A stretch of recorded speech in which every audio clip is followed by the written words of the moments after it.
Pipila ka mga lumrupyo sa sitio Litmon, Barangay Dumlog, Dakbayan, Talisay ng hikling gumikas kakusog sa paghapak sa mga baod.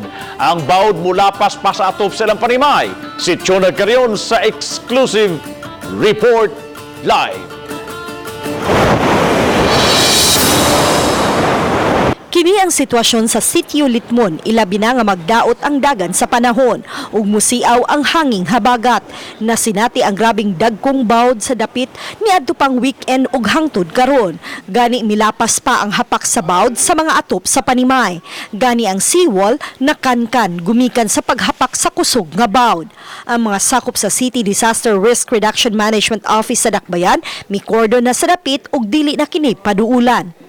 Giawhag ang mga residente dinhi sa sitio Litmon nga mag-alerto sa kanunay ug muhiklin dayon aron kalikayan ang disgrasya. It's not really a guarantee. If you make a seawall, it can protect your houses. No, the best thing to do is not to construct your houses along the shorelines. Mato ni Lovely Viñalon nga naguba gyud ang ilang panimay sa paghapak sa kusog nga bawd.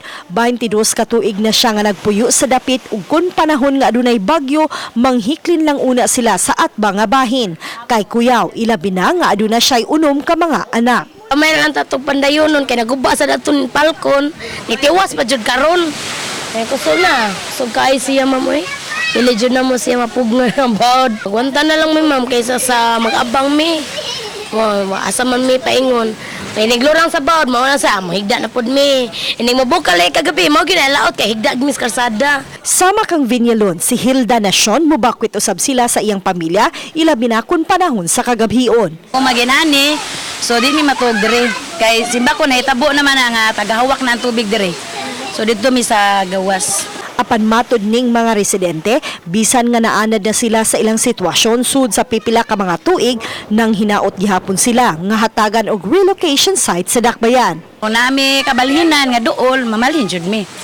Yan sa wala pa man. Uban ni Godfrey Rillian, Chona Carrion, Balitang Bisdak.